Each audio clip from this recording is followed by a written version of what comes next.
Christine Brennan is one of the best sports writers in the country, has been for a long time. The drama surrounding Caitlin Clark has been brewing for months, but the explosion finally came when one of the most respected names in sports journalism decided she had seen enough. Christine Brennan, a trailblazing USA Today columnist with decades of experience, just torched the WNBA in a way no one else had the guts or the credibility to do. With surgical precision, she pulled back the curtain and exposed an ugly truth about the league's leadership, its toxic locker room culture, and a deep-rooted resentment that's been festering beneath the surface ever since Clark set foot on a WNBA court. This wasn't some puff piece or armchair opinion. Brennan, who's covered everything from Wimbledon to the Super Bowl, dove headfirst into the wreckage with facts, interviews, and years of reporting. And her verdict was damning. The WNBA was completely unprepared, mentally, financially, and culturally, for the phenomenon that is Caitlin Clark. This wasn't just a missed opportunity. This was a spectacular Caitlin Clark is way more important to the WNBA than Tiger Woods was to men's golf, even though he was huge. Failure of vision, of leadership, and of basic common sense. From the start, Brennan makes it clear that Clark's impact on the WNBA is bigger than anything we've seen in recent sports history. In her words, Clark is way more important to the WNBA than Tiger Woods was to men's golf. That's not hyperbole. That's a seasoned journalist who has seen it all, calling it exactly as it is. Clark wasn't just another rookie. She was a cultural tidal wave. And instead of riding that wave, the WNBA built a dam. The signs were there long before Clark went pro. At Iowa, she broke attendance records, sold out arenas, and captivated a national audience. She was turning casual fans into diehards and dragging women's basketball into mainstream living rooms. Christine Brennan saw it. Most sports fans saw it. Social media was on fire with her highlights. But somehow, the suits in the WNBA front office didn't. Or worse, they did, and chose to ignore it. One of the most jaw-dropping revelations in Brennan's reporting came from the day Clark declared for the 2024 draft. Brennan picked up the phone and called a senior league official to get their reaction. You'd expect fireworks, celebration, maybe some big marketing rollout. It came out, what she had to say in this book was going to shake the ground of the WNBA. Instead, she was met with a flat, uninspired comment comparing Clark to Maya Moore. No disrespect to Moore, who is a legend in her own right, but Maya Moore never drew millions of viewers or sold out every road game.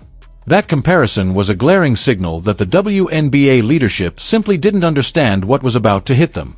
And then, it did. Clark's arrival in the WNBA instantly transformed the Indiana Fever from a struggling franchise into a media juggernaut. Preseason games were packed. Fans lined up hours early, just for a glimpse. Merchandise vanished off shelves. Ratings surged. ESPN saw record-breaking numbers when she played. Her games drew more viewers than some NBA playoff matchups. And still, the league seemed baffled. Instead of capitalizing, they fumbled. Instead of celebrating her, they tiptoed around her. Brennan's book pulls no punches. She accuses the league not just of incompetence, but of cowardice. The commissioner's office, she claims, either couldn't or wouldn't protect Clark from the onslaught of resentment that followed her into the league. Been around for a very long time, and she knows the inner and outer workings of this league. Whether it was players taking cheap shots, refs looking the other way, or legacy stars throwing shade in the media, Clark was left to fend for herself. And the league? Silent, absent, powerless. But it wasn't just the league brass. According to Brennan, some of the ugliest backlash came from within, players and coaches who should have known better. Instead of welcoming the attention and the financial windfall Clark was bringing, many responded with cold shoulders and sharper elbows. Diana Taurasi downplayed her. Cheryl Swoops questioned her legitimacy. Gino Orima rolled his eyes. The message was clear. Clark hadn't earned it, and they weren't about to let her forget it. Brennan doesn't flinch when addressing the racial dynamics either.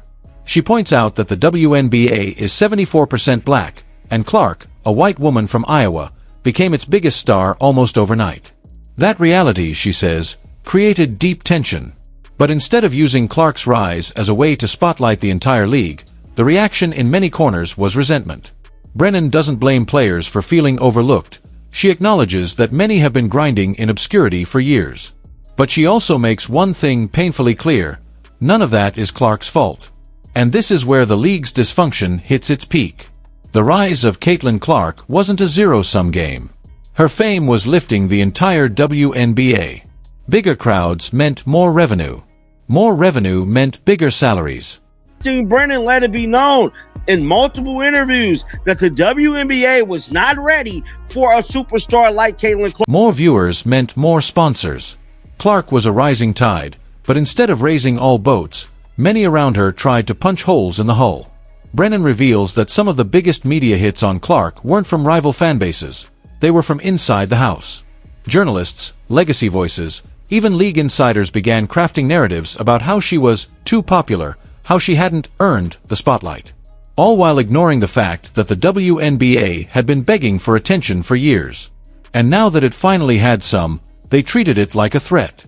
One of the most haunting moments in Brennan's book is her first-hand account of just how blind the league was to Clark's appeal. She recalls being at home, watching her play in college, and receiving texts from sports writers, men who had never watched a minute of women's basketball before, asking, "Are you seeing this?" That, she says, was the moment she knew something historic was happening. But the WNBA, somehow, still didn't get it. Instead of leaning into the moment, the league continued its slow-motion train wreck of mismanagement. The schedule was a mess.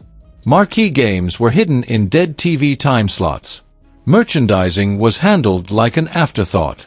And every time Clark took a hard foul, the silence from the front office grew louder. Brennan makes it clear: this wasn't ignorance. This was arrogance. The league thought it knew better. It didn't. Worse yet, the league allowed the resentment to become physical. Brennan details how Clark was systematically targeted on the court: hard fouls, elbows, and blatant non-calls. And where was Commissioner Kathy Engelbert during all this? According to Brennan, she was either asleep at the wheel or willfully blind. Neither is good enough. What makes this expose hit even harder is the cost. Brennan shows how the league's failure to embrace Clark didn't just hurt her, it hurt everyone. Ratings could have been even higher. Salaries could have been renegotiated. TV deals could have been expanded. New fans could have become lifelong supporters. But because of jealousy and petty politics, the league sabotaged its own Cinderella story.